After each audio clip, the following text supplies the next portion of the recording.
Hello students, कैसे हो सभी। देखो अपनों ने लेसन कर लिया था, फर्स्ट पार्ट कर लिया था लेसन 7 का। ठीक है, आज जो बचा हुआ पार्ट है, आज अपना लेसन नंबर 7 पूरा हो जाएगा। ठीक है, वो अच्छे से नोट्स बना लेना और जो क्वेश्चन भेजे हैं ना उसको देख लेना, कर लेना अच्छी तरह से, और मेरे को बताना जो क्वेश्चन नहीं आ रहा है वो। ठीक है, अब देखो इसमें औद्योगिक महत्व। विभिन्न प्रकार के उद्योगों जैसे फल परिरक्षण, मधुमक्खी यानी कि मौल पालन, पेन उत्पादन, रेशा उद्योग, केला, बांस, मदिरा उद्योग, अंगूर सेब से होता है, काजू अनानास से होता है, इन सभी से होता है। नर्सरी, माध्यम, कोकोपीट उद्योग यानी नारियल से आदि का विकास फल उत्पादन पर निर्भर करता है तथा इनके कच्चे माल का स्रोत भी फसलें हैं। ठीक है, अब देखो इसमें धार्मिक महत्व क्या होना चाहिए। धार्मिक महत्व भी फसलों का भी, फल फ्रूट का धार्मिक महत्व भी, कोई किसी पर जैसे मान लो कोई भगवान है किसी का, उन पर जो फूल फल चढ़ाए जाते हैं वो देखो। फल प्राचीन काल से संस्कृति के विभिन्न अंग रहे हैं तथा हर अच्छे व शुभ कार्य की शुरुआत में फलों की आवश्यकता पड़ती है। जैसे नारियल सावन माह में भगवान शिव की पूजा बेल पत्र से करने का विशेष महत्व है। विवाह शादियों जैसे कार्यों में भी किया जाता है। आम के पत्तों की वंदनवार से सजाना तथा हवन करना, हवन आदि। अब देखो पर्यावरण से संबंधित महत्व भी। पर्यावरण हमारे लिए बहुत ज़्यादा इम्पोर्टेंट है। पर्यावरण हमारे सृष्टि के लिए, हमारे जैसे प्रकृति उसके लिए। देखो इसमें इसका फल फ्रूट का क्या महत्व। देखो पर्यावरण प्रदूषण व मृदा क्षरण को सुधारने में भी फल वृक्षों का काफ़ी योगदान है। अन्य वृक्षों की तरह फल वृक्ष में ऑक्सीजन देता है, प्रदूषण स्तर को भी कम करता है। जैसे काजू प्रादुर्भाव भारत में समुद्र के किनारे मृदा क्षरण को रोकने में मदद करती है। अब देखो इसमें देखो ये आंकड़े दिए हुए हैं। फलदार वृक्षों एवं फसलों से आय का तुलना की हुई है। जैसे मान लो अपने गेहूं हो गया, चावल हो गया, इन सभी से फल वृक्ष से इन दोनों की तुलना की हुई है, यानी कि फसल और फल वृक्षों से तुलना की गई है भी कितने कितने होते हैं, भी फसल कितनी होती है, फल वृक्ष कितने होते हैं, इन सभी की तुलना की गई है। देखो पहले गेहूँ देखो, इसमें उत्पादन होता है 4 टन प्रति हेक्टेयर, मूल्य होता है 16,000। जैसे मान लो सकल आय, ठीक है, ये होगी 64,000। अब देखो आम कितना होता है, आम का उत्पादन होता है 8.43 टन प्रति हेक्टेयर, इसका हो गया 10,000। ठीक है, और इसका क्या सकल आय रुपये हो गया 84,300। ठीक है, ये आम गेहूं से ज़्यादा हो गया। देखो केला 30.24 और 4,000 मूल्य इसका टन प्रति हेक्टेयर। ठीक है, अब देखो 1,20,960 रुपये हो गए इसके। पपीता में ऐसे सभी में, अंगूर में भी ऐसे ही है। ठीक है, ये तुलना की गई है, ज़्यादा इसमें कोई डीपली पढ़ने वाली बात है नहीं। अब देखो रोजगार सृजन। आधुनिकी फसलें खाद्यान्न फसलों की तुलना में 4 से 6 गुना अधिक मानव दिवस प्रति हेक्टेयर की तुलना में अधिक आमदनी, पोषण व आजीविका सुरक्षा प्रदान करने में सक्षम है।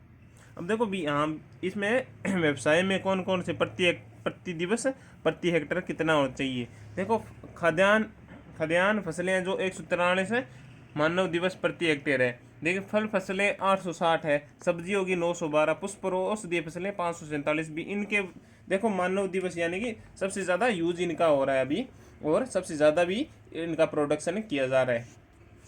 ठीक है, इसमें कोई ज़्यादा पढ़ने वाली बात है नहीं, समझाने वाली बात है नहीं, इसको थोड़ा बहुत देख लेना, आंकड़े कोई नहीं पूछेगा आपसे इतने।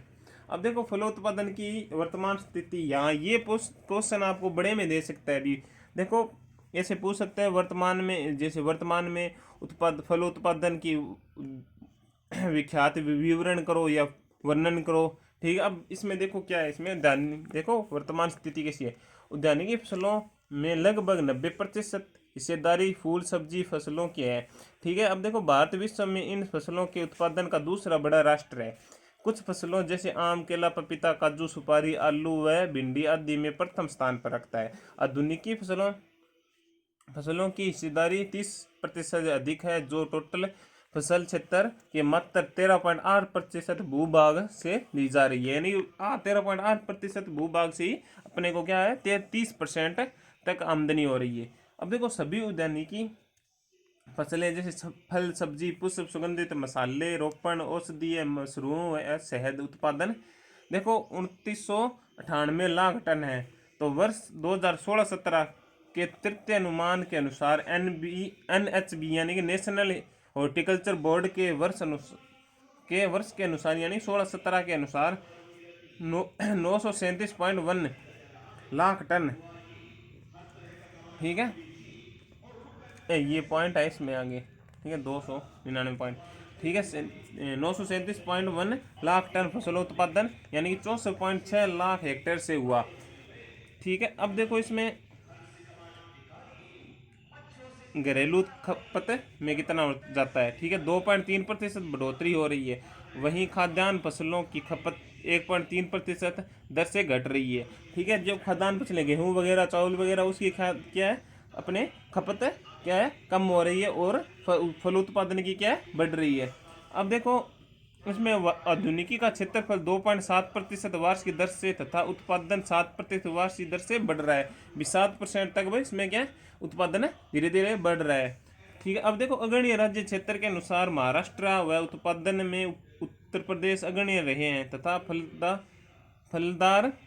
फलवार में सर्वाधिक क्षेत्रफल आम के अंतर्गत व उत्पादन में केरला है, यानी क्षेत्रफल में कौन सा है आम है और उत्पादन में कौन सा है केरला है, ठीक है। अब देखो राजस्थान में उद्यानिकी फसलें का कुल क्षेत्रफल है 3.8 भाग है आता है। वर्ष 2016-17 में सभी उद्यानिकी फसलों फल सब्जी फूल औषधीय सुगंधित व बीजीय मसाले जैसे धनिया जीरा सौंफ अजवान आदि को 16.29 लाख हेक्टेयर क्षेत्र से 46.84 लाख टन उत्पादन लिया जा रहा है, ठीक है। अब देखो वर्ष 2016-17 उत्पादन यानी कि 53,092 हेक्टेयर भूमि में उत्पादन हो रहा है, देखो 9,61,597 टन रहा है, ठीक है। झालावाड़ अग्रणीय जिला इसमें, ठीक है। अब देखो फल उत्पादन का भविष्य भी, अपने फल उत्पादन का भविष्य कैसे होना चाहिए भी, कितना प्रोडक्शन होना चाहिए, कितनी कमी है उसको पूरा कैसे किया जाए उसके बारे में। भारत में फल उत्पादन के लिए जलवायु बहुत अच्छी है, ठीक है, परंतु प्रति इकाई उत्पादन स्तर बहुत कम है, यानी 1 बीघे या मान लो 1 हेक्टेयर में जितना प्रोडक्शन और किसी देश और कोई देश ले रहा है, जैसे इटली हो गया स्विट्जरलैंड हो गया जर्मनी जापान कुछ भी है, ठीक है, वो किसी भी जैसे मान लो फल के लिए आम के लिए या केले के लिए ले रहा है ना, तो वो अपने क्या 1 हेक्टेयर के प्रति इकाई यानी कि 1 हेक्टेयर के उत्पादन से अपने देखें ना तो बहुत कम लेता है। जैसे देखो नींबूवर्गीय फलों की भारत में औसत उत्पादकता 8 से 10 टन प्रति हेक्टेयर है, ठीक है, जबकि स्पेन इटली आदि में 17 से 30 टन प्रति हेक्टेयर। वहीं अनानास की औसत उत्पाद 15 से 20 टन है, जबकि हवाई द्वीप व फिलीपींस में 60 से 70 टन तक प्राप्त होता है, यानी कि 1 बीघे में 1 हेक्टेयर में, ठीक है, कितना उत्पादन हो रहा है वो प्रति इकाई।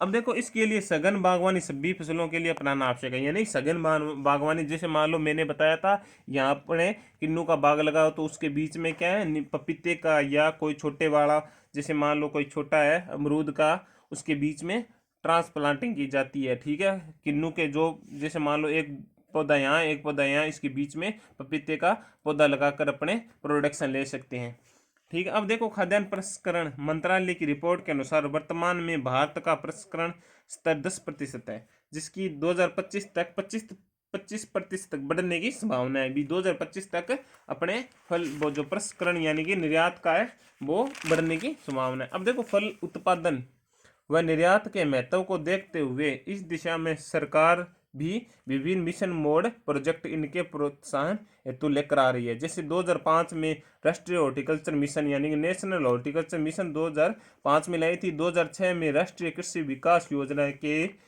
RKYVY, ठीक। अब देखो NAIP यानी राष्ट्रीय कृषि नवोन्वेषी परियोजना, ठीक है।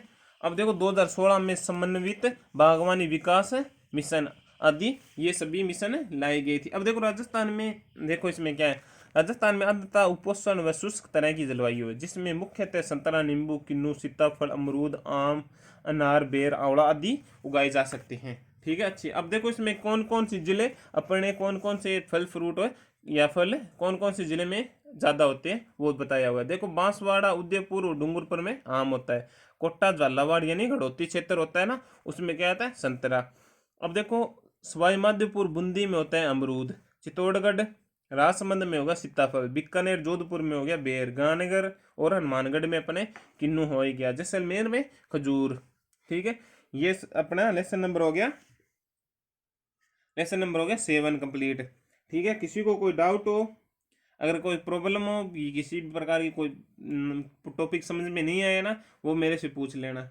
ठीक है, ये लेसन नंबर अपना हो गया 7 कंप्लीट। अब देखो आगे लेसन नंबर कौन सा करवाऊंगा मैं। ठीक है, वो जो मैंने क्वेश्चन भेजे थे ना, वो अच्छी तरह से अपने नोट्स में लिखना और वो कर लेना, और जो कोई ना आए क्वेश्चन तो वो मेरे से पूछ लेना। ठीक है, have a nice day, thank you.